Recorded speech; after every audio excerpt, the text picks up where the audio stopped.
I have to do this video really quickly, so bear with me if we feel a little bit rushed here.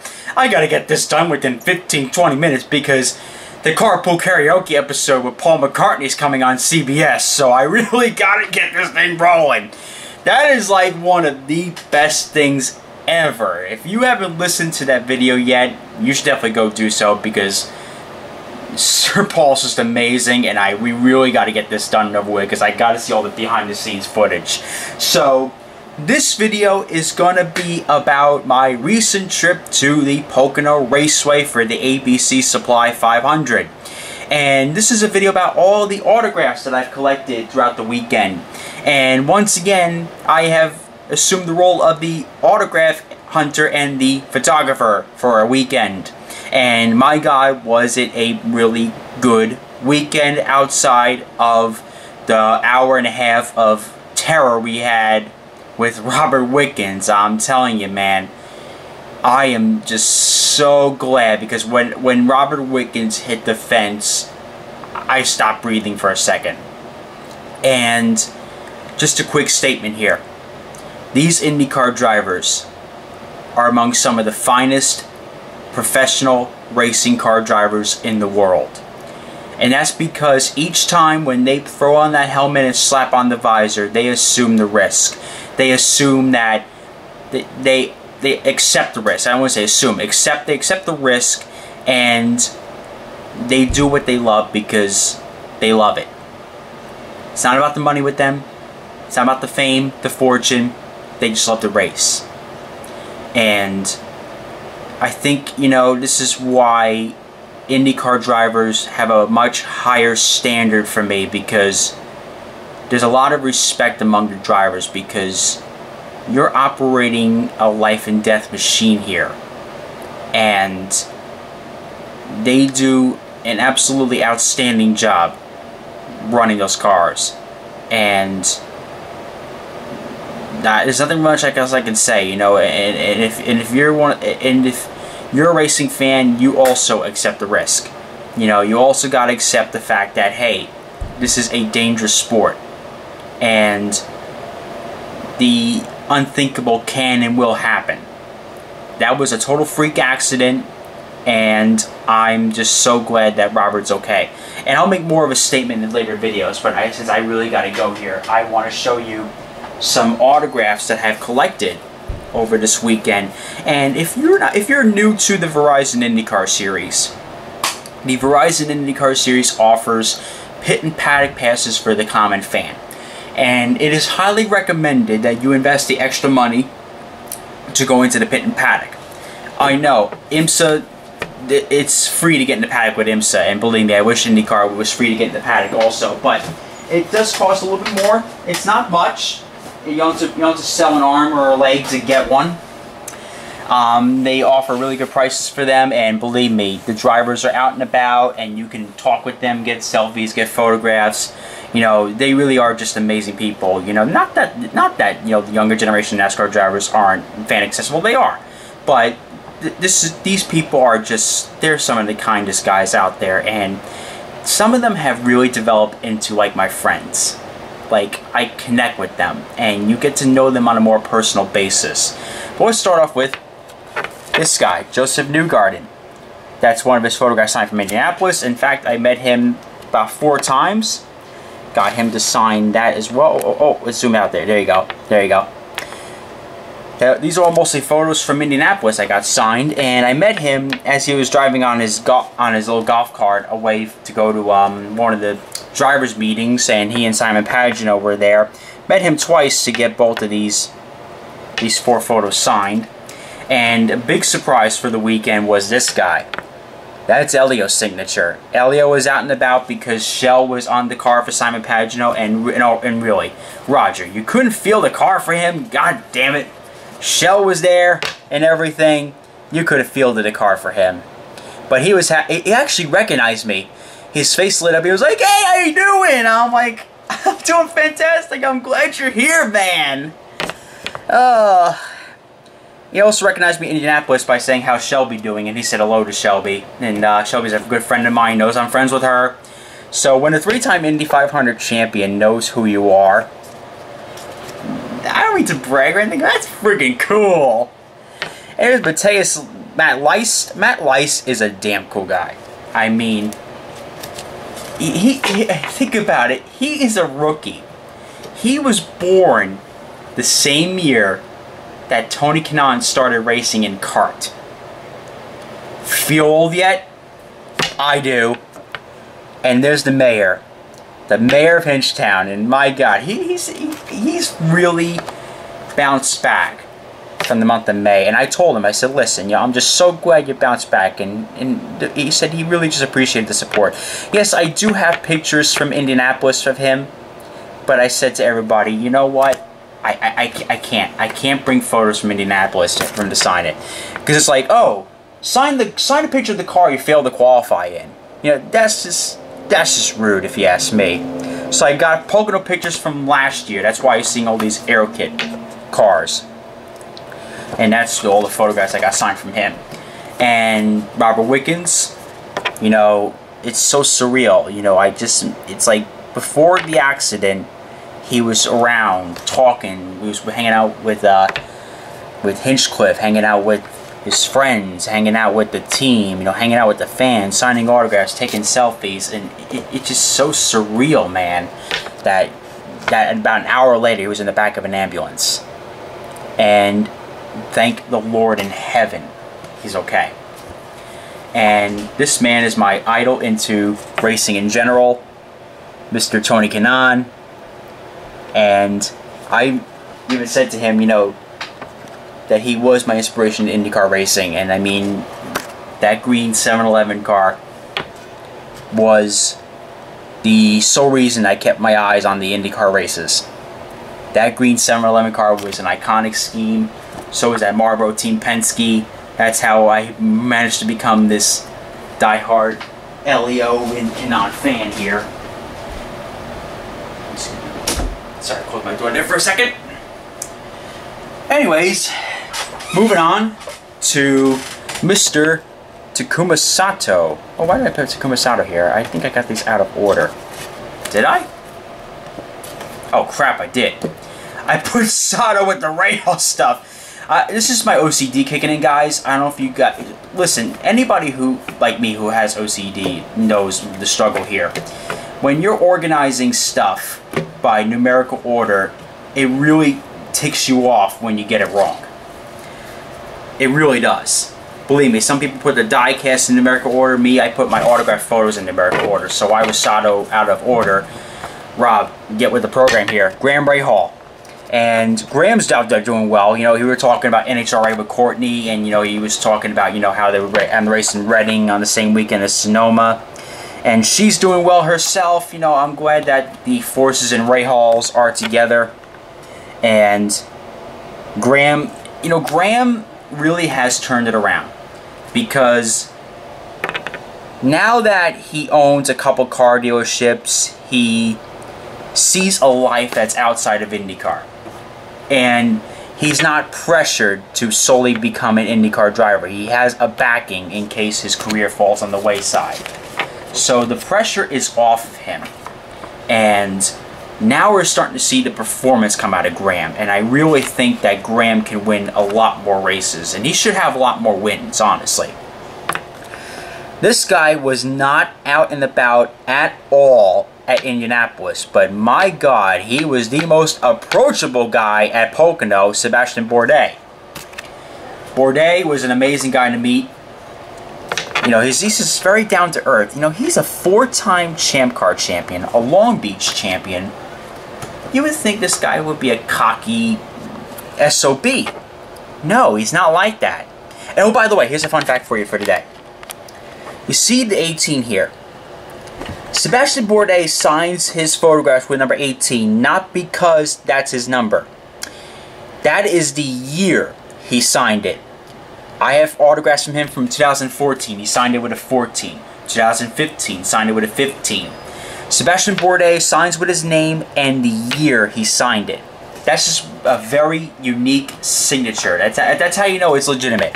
If you look for a Sebastian Bourdais autograph on eBay, if it does not have the year on it, the two-digit year with a signature, it's fake. So there you have it. If not, it's probably like an early, if it's an early signature, like an early Champ Car, McDonald's, Lola or Reynard diecast, and then that's, I can debate that. But anything new that doesn't have the year on it, forget about it. It's fake. There's Ed Carpenter, and Ed Carpenter was really kind. I tried to talk to him to getting a Spencer Pigot diecast made, and he goes, nah, we got to submit we got to order them in January because they got to get off the boat in China. And I'm like, oh, god damn it, Ed. Really? Next year, order them. Because I would love a lime green Fuzzy's vodka car. Yes, the Fuzzy's vodka car, as I stated in my video, does not come on a base. Speaking of the Devil, Spencer Pigot, that's his preferred car, which they are not making a diecast of that. Psh, god, that was a beautiful car. Greenlight really made some insane diecast this year, but there's a whole list of cars that I really wish they would have made. And the number one on my list is Sebastian Bourdais. They're only making Bourdais if he finishes top 3 in the championship, and it doesn't look like that's going to be the case. So no Sebastian Bourdais Sealmaster car for you. And Spencer is just a down-to-earth kind guy. I mean, he's good friends with my friend Nick, who's from Indianapolis. I mean, they met when they were playing soccer, I believe, and Sage Cams introduced him to Spencer and all the guys. And just think about it, they're all like friends in the sport, and it's incredible how close a lot of these drivers are together. And he signed a whole bunch of photos. I met him a bunch of different times this weekend. And oh, by the way, this is an FYI. This is only my Saturday autographs that I'm showing right now. I got my Sunday autographs right next to it. We're going to get to that in here in a second. And there's Simon Pagenaud's signature. Simon, once again, recognized me.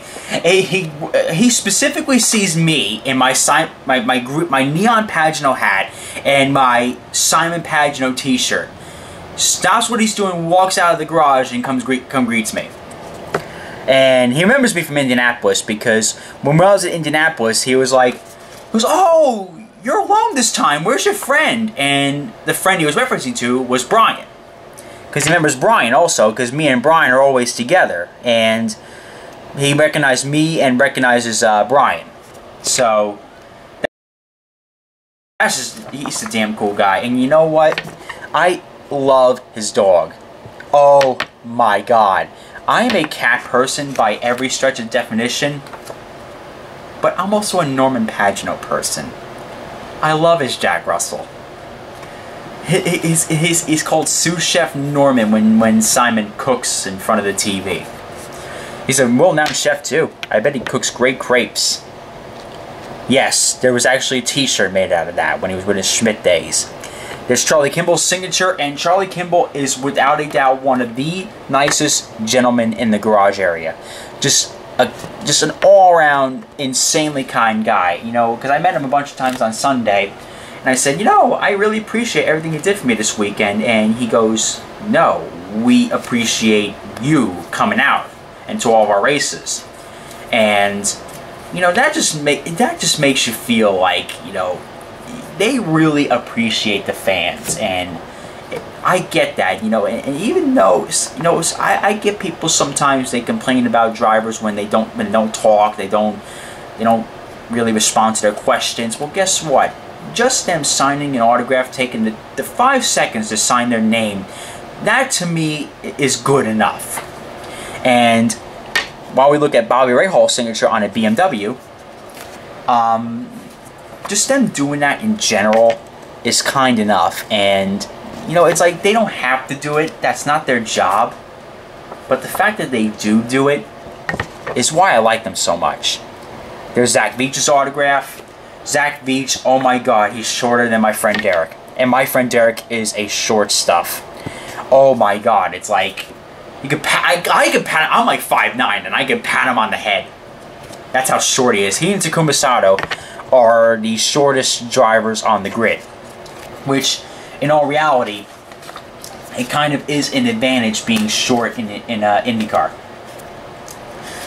And, for some reason it just is. And there's Zach Veach again. And if you're wondering, like, hey, listen, some of these photos kind of look the same. That's because I have a mirrorless SLR camera. And what I have is called continuous shooting. You know, this way, if a car's coming down the front straightaway at Indianapolis, I can get him by the yard of bricks and go shoot him as he's coming down the straightaway. And I would get like 10-15 pictures at a time. And that's good because not only does that create autograph items if you're lazy as shit like I am sometimes late at night when I'm trying to print out pictures for autographs, but it's also good knowing that, hey, if you take 15 pictures and like only 5 of them are good, then that's pretty good. Because the last thing you want is to take one really shitty image. I'd rather take 15 images and go through all 15 of them and point out 5 really insanely good ones than to pick out one and go, wow, that was crap, and have to wait a whole nother lap for him to come by again. So there's Ryan Hunter-Reay's signature on the DPI card that he drove at Sebring. And this was kind of a crappy signature for Hunter-Reay. Yeah, he was kind of in a rush, and this came out crappy. But nevertheless, signed it anyways. That's all I care about. And this was all his stuff. And you know what? Ryan Hunter-Reay wasn't really in the best of mood all weekend. But even when Hunter-Reay is not in the best of mood, and I can tell when Hunter-Reay's not having a good day. I can visibly tell by his facial expressions he's not having a good day. Because he was just kind of down, not really talking, but the fact that he still signed for everybody was incredible. I mean, there was a crowd of people around him, and he signed for everybody. Very nice guy. Now here's Takuma. And Takuma is just, he's just humble. Like, he's an honorable person. You know, a lot of people give him crap, but I bet you a lot of those people that do give him crap haven't really met the guy. Because I know the guy. Takuma is an incredibly nice guy, and he will sign for literally anybody. And you know, normally he has a little Razor scooter, but this time he had a little motorized one, so I kind of busted him for that. I'm like, yeah, where's your Razor scooter? He goes, oh, I got it motorized now. Because he used to have the little Razor scooter, like we used to have when we were kids. We used to roll down the street with our little Razor scooters. That's what he had in the paddock area. Fernando had a hoverboard, Takuma had a Razor scooter, and Hunter-Reay's got the most badass golf cart out of anybody. It's got an AM/FM radio to it. That's how good it is. I mean, you just, floating around the garage area, you just know these stupid little details about people. And there's Max Chilton's signature. Got him. And Connor Daly's here. And a fun conversation I had with Connor. We had a conversation about diecasts. And I said, are they making the car you're racing at Road America? And he says, honestly, I have no idea, but I can really tell you this straight up. It is easier to get diecasts made in NASCAR. And I can back them up because, look at me, I do reviews on them. And I said, yeah, so why don't you tell the big man at Roush to get some diecasts made? So I passed the good word along, so don't thank me if it gets made, though. But I would love to see his Road America car get made. And the funny thing was, I was walking over with him to go meet my friend Matt, and it's like, Robbie, you were just walking right next to him like he was your buddy. And I'm like, well, normally when you see two Irish guys walking towards you, you better start running, pal, but that's not the case with me and Connor Daly. Especially at a bar. You don't want to start a bar fight with an Irishman. And Connor's buff, man. You don't want to start a bar fight with Connor Daly. No, but he's just one of the most genuine nice guys out there. And there's Gabby Chavez. Gabby was walking around the paddock area. And unfortunately, I brought extra Harding Racing stuff because I thought Al Jr. was going to be there, little Al. But his ex-wife just passed away, I believe. So they had to go arrange the funeral and stuff. And, I sent my prayers out to the Unser family. That's really difficult. But Gabby, he's still in good spirits. Gabby is still employed with Harding Racing. It's just that they want a second driver for next year. And personally, I'm not sure if that's going to happen or not with the second car. But if they do get a second car, I'm thinking it's either Connor Daly or Stephen Wilson. Wilson was hanging around that Harding garage like there was no tomorrow. He was talking with them, and he was hanging around there. So don't be surprised if we hear news if Stephen Wilson gets a ride with Harding Racing. And here's Marco Andretti autographs. And Marco, just him being in his home race, he is a popular guy. And very nice guy to stop for his signatures. And also his team owner, Brian Herta, signed some autographs. Brian Herta, who used to be a driver for Andretti Autosport, is now a major partner / team owner. And he owns the 98 car, which is driven by Marco himself. So that's Saturday. Sunday, that is not Joseph Newgarden's signature. That is the one and only Roger Penske. Roger Penske. Roger had a huge crowd around him. Oh yeah. Very popular guy. And there's Hinchcliffe. And honestly, the only driver I didn't meet was Dixon. There's always one guy that I struggle to find at the track. Dixon just happened to be the one unlucky guy this weekend. And it wasn't because I couldn't get him. It wasn't because I wasn't looking, or it wasn't because, I was at the wrong place. He just never came out. It was very hidden. And I think a lot of it had to do with the fact that his car really wasn't that good until race day. But that's probably Ray Hall's signature on Graham Rahall's car. Now we're getting into the Graham Rahal signatures. And yes, these are old pictures because I got a whole bunch of stuff signed the day before. So I'm like, alright. If I gotta get more stuff, I gotta dig out the old bin. And here's a funny photo. Sebastian Bourdais testing out Pippa's wing. Well, yeah, make good use out of the parts of the car that didn't make the race. There's Ed Carpenter and Spencer Pigot signed that photo. And so was this one. Last year's car for Simon Pagenaud. The DXC car. My God, that's a beautiful car. And also his Menards for this year. And we got, once again, Mr. Charlie Kimball. And Charlie, like I said again, Charlie, you can't get much nicer than Charlie Kimball. Just an all-around good guy. And I'm saying the same thing about Takuma Sato. Meanwhile, my friend Lewis would be like, he ranks Scott Dixon at Texas. Oh. Also doesn't like Jay Howard either, FYI. Jay Howard, oh my God. He apparently started the USF 2000 team, and I think he wants to go. I don't know if he's going to Indy Lights at any time soon, but expect Jay Howard Racing to be an IndyCar pretty soon, and watch one of Derek's drivers go to that team. What a conflict of interest. And this was the 2017 500 before Takuma had the Ruoff colors on there. This is all blank car. No Ruoff colors, nothing. And that is the chassis that won the 500. And here's Max Chilton. Both of his signatures on the cars. And the last one, Marco Andretti. So in total, I think I got like 120 pictures signed.